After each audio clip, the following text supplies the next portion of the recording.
Hello and welcome to the show. I am here on Automation today, going to be building something that has been much requested. I'm going to attempt to build a front-wheel drive supercar, something to rival modern-day supercars as well. We're not going for something classic, something to rival modern supercars, but it must be front-wheel drive. So we're talking 200 plus miles an hour. I'm aiming for around 700-800 horsepower, all going through the front wheels. Now I would say a 0 to 60 time of around the 3-second mark, but that might be impossible for a front-wheel drive car basically. So 0 to 60 as quick as I can get it. If it's down in 3 seconds, that would be brilliant. I'm not expecting it to be.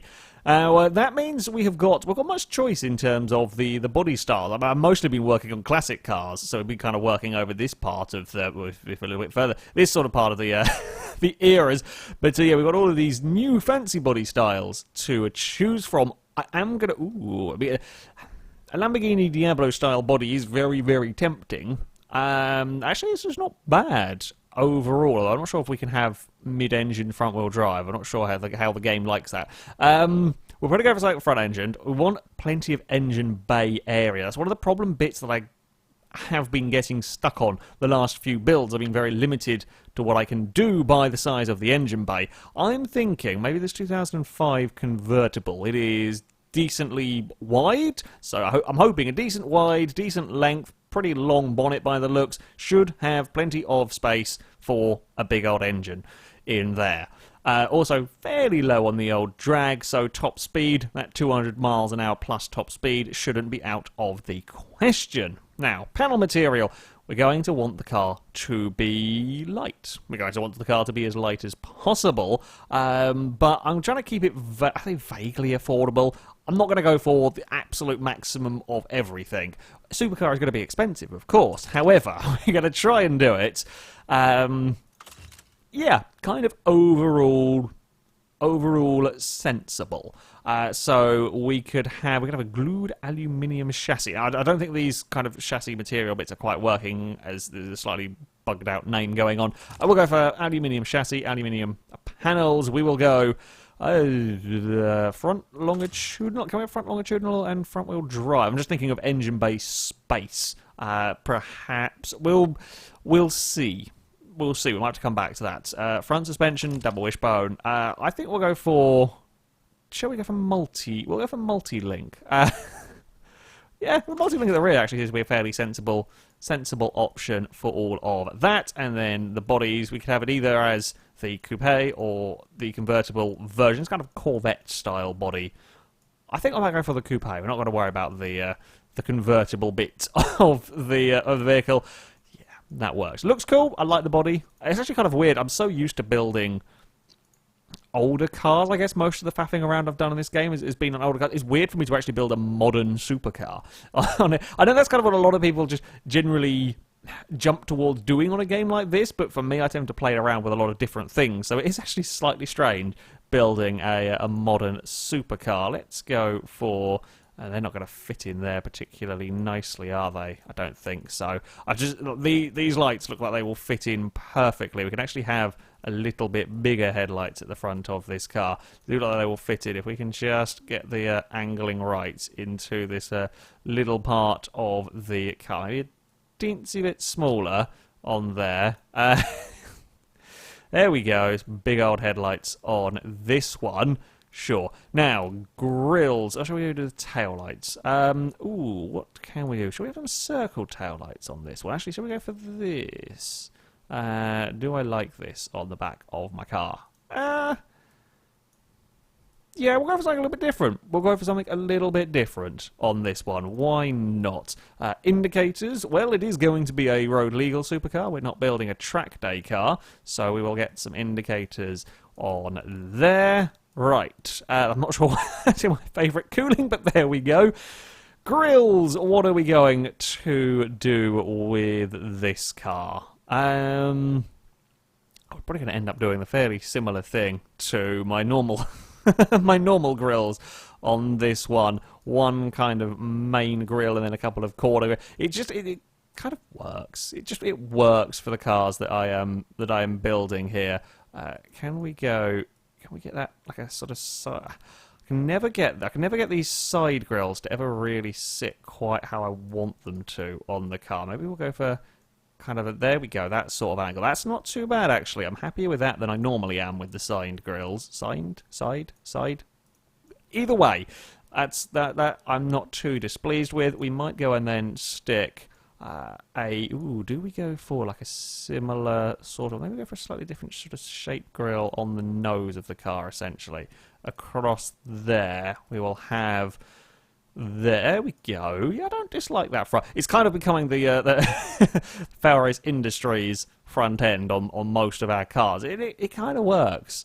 Kind of works for me. I'm not sure quite the lights are sitting properly on the bumper, but don't worry about that. Small graphical errors, but there we go. I like the way they're interacting with the front of the car. Oh, shall we get some? We can go for some sort of like vents along the side of this. After all, it's going to be a supercar, so we're going to need cooling and whatnot. Let's stick that down a little bit to there. That'll work nicely. Maybe we'll have one on the front as well over here. What do we reckon to that sort of a vent up there? Yeah, why not? Bugger it. I'm actually quite know where that vent's going, come to think of it. Maybe not. Change of plan. Change my mind. We'll stick some stuff around the back, though. That is for sure. There's just a lot of surface area on the back of this car. So we'll stick on a big old kind of grill at the back. A big old happy arse for this car. Maybe we'll get a couple of smaller vents to go up at the back. I don't know if I like that. Don't know if I like that at all. What to do with the back? Oh, I know what we can do with the back of the car, of course. Of course. Now, this will be applicable for a mighty wing of sorts. How mighty a wing do we want? Something like this, perhaps? Oh, okay. Now, can said mighty wing... Oh, it might be a pain. Oh, hello. It might be a little bit of a pain trying to get it connected. Much like some of the... What's the car? Oh, the estate car where it doesn't really have a back to it to place the wing on. Oh, there we go. We can have a mighty wing on this one. Can we... Oh, we can't really have it...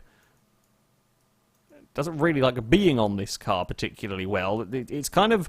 It's like those old silhouette cars with the wings that had to be kind of like the width of the car, but the body kit was then very widely added on, so the wing looks a little bit... It'll do for now, okay? It'll work for now. We'll get some exhausts on. We'll go for...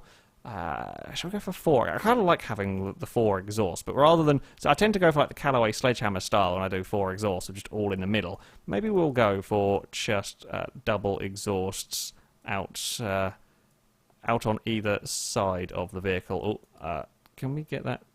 There we go. So it's probably a little bit small. I don't know if there's a way of copy and pasting, like your... oh, God. Fiddly, apparently. I don't know if there's a way of copy and pasting your... fixtures and fittings and kind of all of that stuff. There might be. I might just be a fool. I kind of want these to be in a vent. They kind of look a little bit off if you don't... Oh, no, I didn't want that. I wanted to make this bigger so that we kind of have somewhere for the exhausts to kind of sit in the car. Maybe bring this down and across slightly. No, maybe not. I think it's like the chassis is coming through a little bit in all of that. Oh, no, taillights come back. I thought we were still clicked on something else. You, there, big. Oh, bugger it. It'll do. It'll do for now. I might come back. Might come back to that at some point. Not going to worry about those stuff. Fuel, we're going to need many of the fuels. We are going to need many of the fuels in this. I'm not very good at doing eco cars, so... We'll probably need many fuels. And let's get some wing mirrors on the car as well. Perfect. Right, and we will need a number plate, of course. We will need a number plate. Have we got... haven't really got super as a as a number plate option on this one, so I guess sport will have to do. That can see actually quite a nice little spot for a number plate in the middle at the front there, and then at the back above the happy arse we can have sport as well. And unlike the Land Rover, we do put it in the middle of the car. It works. It works, and of course we can do like the little where is it, badges? Where was that? I can't even remember where the bit that I found before that was really cool, where you could make your own like little. Was it just in one of these? Perhaps we could have like the little turbo badges and so on. Where was it? Oh, MISC. There we go. Is it MISC? Haha! Now we can have, because we are going to be putting a turbo on this car. It will be a turbo vehicle. So there we go. We can have a little turbo badge, and then we can have I don't know quite what else we're going to do. Shame there's not a front wheel drive badge to stick on the car. Well, the turbo build. I could spend a long time faffing around with this. We should probably move on to the engine after we've changed the wheels to the usual FailRace Industries ones. Can I bring myself to use? Maybe these ones aren't too terrible. I'll see how they take my fancy by the time we've finished. Anyway, engine-wise, what are we going to use? Not going to use an inline engine. Do we go for? I might be able to V10. You know, we could go for a decent size V10, a 5-litre V10, perhaps. Still fits as the car front-wheel drive. Yeah, let's go for it. Let's go for a V10. I haven't built one of these, certainly for a while on this game. Block material. Shall we go for some aluminium? Yes, we'll go for dual overhead cam, 5 valves, of course. Now, while this is going to be, of course, a supercar, we do... Again, I don't want to have it to be a horrendously expensive. We're not kind of rivaling the Koenigsegg 1.1 and so on. This is more rivaling a sort of Lamborghini Huracan. Well, I say rivaling. It's no, I don't know if it's going to work at all. Maximum torque, maximum RPM. Yes, we want maximum torque. Yes, we want titanium conrods, and we want lightweight forged pistons. Do you want to go? Yeah, RPM over torque, probably how we're going to end up having the engine. I tend to prefer building engines with as many RPMs as we can get out of it, and forget the torque a little bit. Why have I got little glowy light on my engine? What is that, I wonder? Strange. I'm not sure what that is. Oh, is it like the reflection for the belt? Oh no, it's the belt's actually going slightest bit through the casing of the, yeah, okay. I say belts like the timing chain. Can we? But actually, we can generally collapse the engine down a little bit. Too. There we go. To show some of the internals and whatnot. I don't know how far quite down we can. It's quite cool. It is quite cool. Good on. So if we want to go get rid of external, there we go. So that's the engine at work at the moment. It is pretty damn cool seeing the engines work together. There you go, with the belts and whatnot occurring. I guess we can just go all external. Right. Anyway, let's get cracking with the rest of this. Turbo. We want a turbo setup. We want the intercooler to be plenty of power. We'll come back. We'll fiddle around with this. Race turbo. Can we? Oh, not race. I was hoping it was going to put everything on the car. Everything that we did have before the car. Ooh, I haven't really played around with this. Oh, that's cool. These settings too much. We should probably have everything put on. Oh no, we probably want. Oh bugger! I think I've broken it. I think I might have broken this completely. Please go away. Please. Oh, wait, if we do that, it doesn't put it back. Never mind.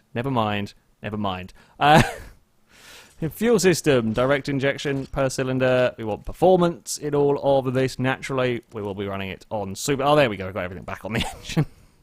Excellent. I might just not have gone far enough through here for it to stick everything back. Okay. That will be our engine fairly simply done. For now, we will have a catalytic converter. We want it to be road legal. But, you know, we don't want anything restricting airflow when we can help it. So, in these very, very poor guys, we can rev to about 7,000 RPM. Actually, well, technically we can rev to 11,000 before the pistons and conrods explode, but the valves give up at about 8,000. So, that's what we're going to have to be doing. Now comes tinkering time, where we try and get the car to stop exploding to bits, essentially, in all of this.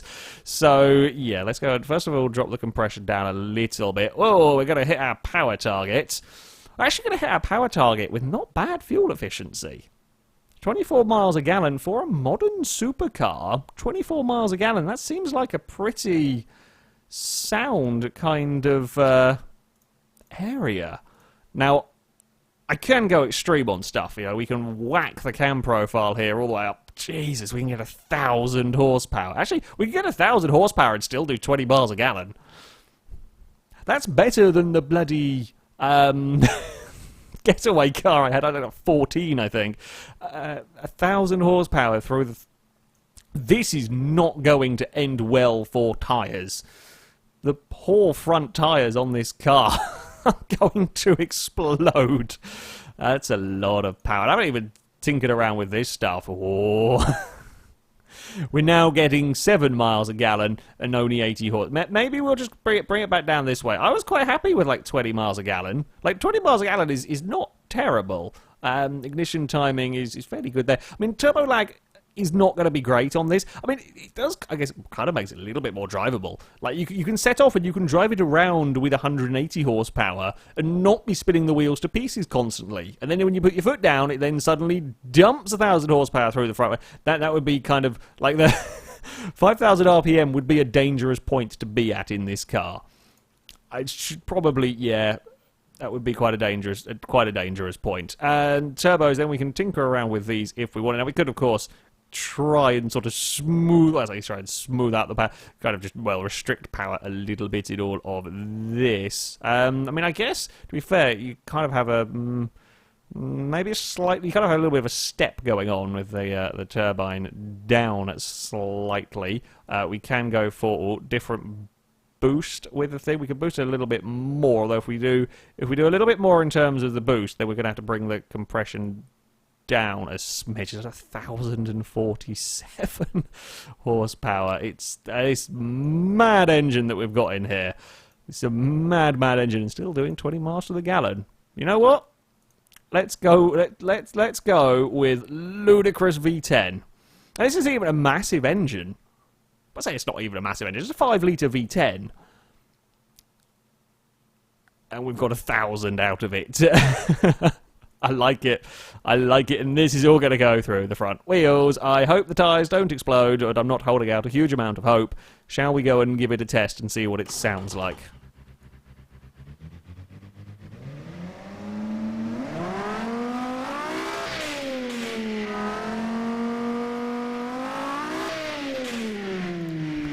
Yeah, I would say it's a pretty good sounding engine. Not the sort of noise you would expect to come out of a front-wheel drive vehicle, but perhaps the sort of noise that you would expect to come out of a supercar. So I'm okay with that. I did see a cost somewhere. Material cost is only $4,000, which doesn't seem too bad for this much power. Okay. Our vehicle is, well, ready to cry a little bit, because it is going to be... Ooh, okay. Thank you, car, for readjusting. It had, it had that little cartoon moment when it realised I wanted it to be front-wheel drive, and just the eyes popped out of the head. And it took it a while to adjust and to realise what we were going to ask it to do. And now it's come back in again, and we're okay. Shall we go for a sequential gearbox or a manual? I guess we'll go... we'll go for a manual instead. I kind of want to have a proper manual gearbox. just by default for me. Oh, bloody hell, it reckons it can do 240 miles an hour. What is the fastest front-wheel drive car? Not even... certainly around a circuit would be that Nismo Le Mans car, but fastest front-wheel drive road car? I mean, probably the new Civic Type R's, to be... honest. I mean, the Golf, was it the Golf had the record for fastest lap around the Nürburgring for a front-wheel drive car, and that certainly can't do 240 miles an hour. So, oh, this is a mad machine. I want all of the electrics in the diff, please. Just all of them. We are going to need a NASA supercomputer to try and stop this thing from exploding everywhere. Yeah, I mean, we're going to have to be quite careful with the tyres. I know... You really want me to put it on sport tyres rather than semi-slicks? Do you really think that is a good idea on a car like this? No, I want grip. I want grip in your front-wheel drive beast. Oh, maybe we should go for some magnesium wheels.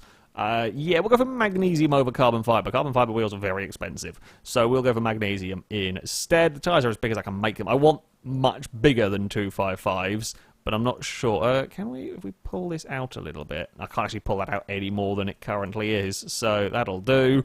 Right, carbon brakes, please. Very big carbon brakes.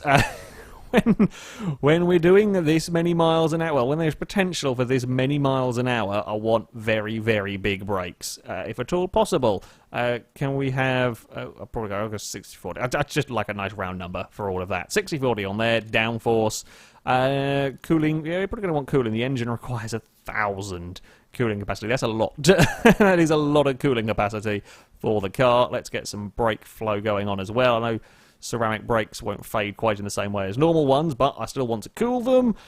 Seats, I don't actually a brief little play around with this. We're going to chuck out the back seats. Lighter.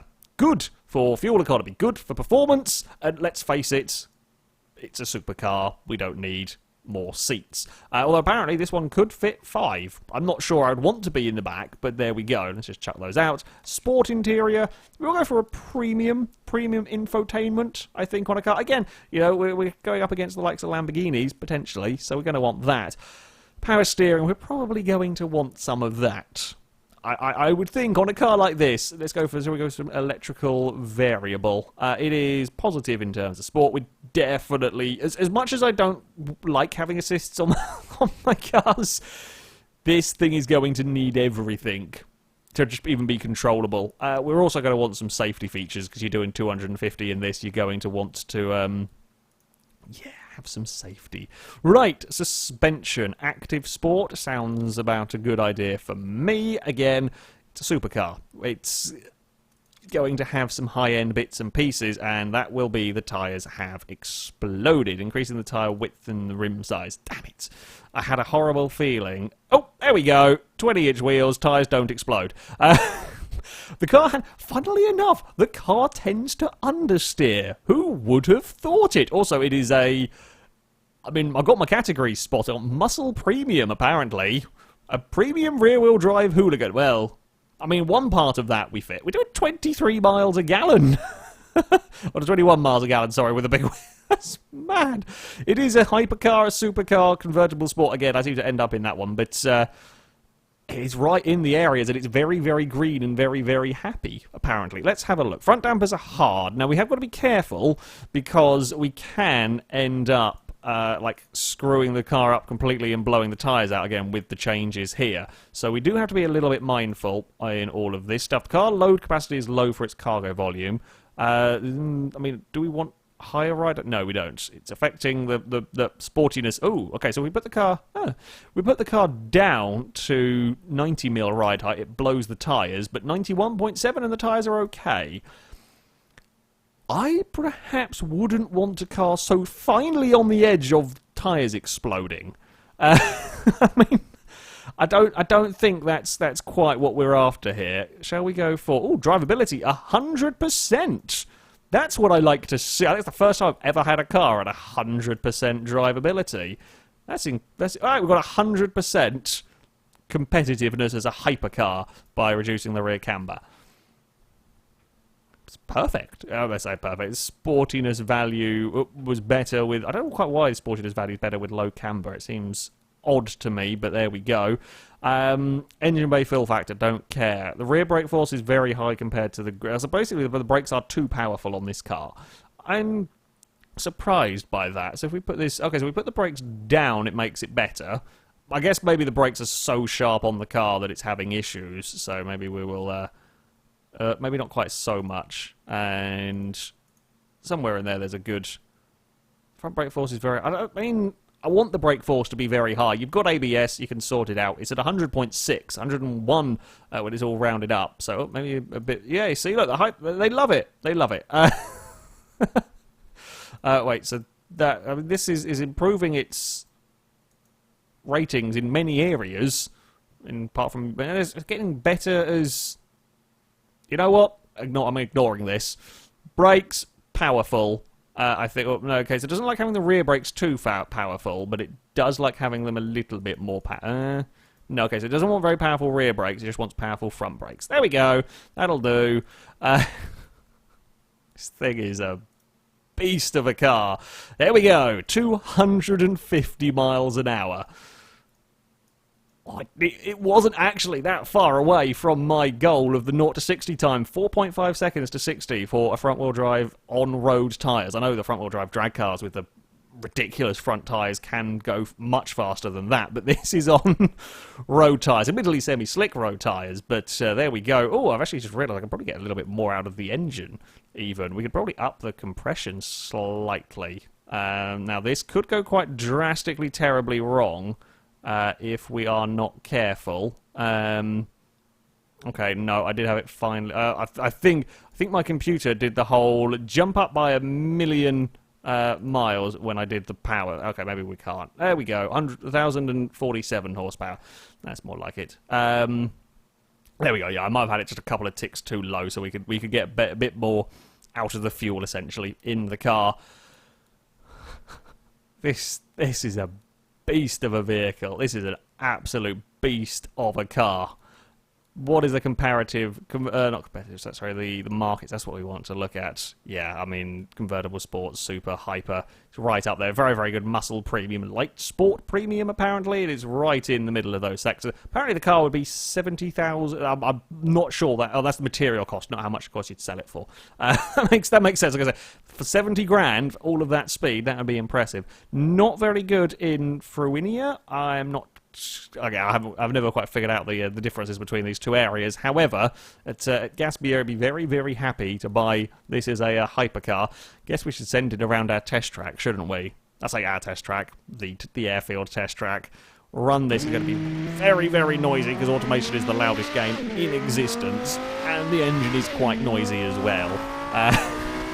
Sportiness 71.1, I think, is pretty solid pattern. There's even space for cargo. I guess there'll be plenty of space in the boot, won't there?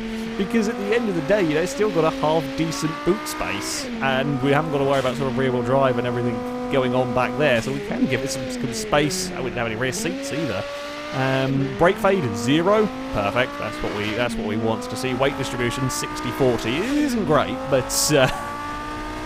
you can't do much more with this bigger engine at the front of the car. It does sound pretty impressive, but oh dear. Oh, okay. When you speed it up, the engine revs a lot, and we're doing. That's many millions of minus revs. I'm not quite sure how that works. Not quite sure how that works at all. But a 116.0 is very, very fast. Because, well, around the Top Gear test track, I actually was watching an older episode of Top Gear earlier today, and I'm pretty sure the Lamborghini Sesto Elemento did a 114.0, if I remember correctly, something like that. So we are 2 seconds off a Sesto Elemento. Admittedly, we have twice the power of the Sesto-ish, but we're also front-wheel drive, and the Sesto is all-wheel drive, and the Sesto is much lighter than us. Not too bad weight-wise, but still, yeah, 1,600 kilos is not exactly an ultra-lightweight. Well, you guys wanted to see what happens when I try and build a front-wheel drive supercar. This is it. In fact, it is so majestic, the game's frame rate's having some real issues at the moment. I don't know why. Normally, automation doesn't have issues, but there we go. A 1,000 horsepower V10 that is good for 22 miles a gallon. Through the front wheels is capable of 250 miles an hour and a 0 to 60 time of 4.5 seconds, and supposedly at least relatively drivable. I like it. I do quite like the silly monstrosity. That, though, is going to be it for this video. Thank you very much for watching, and until next time, goodbye.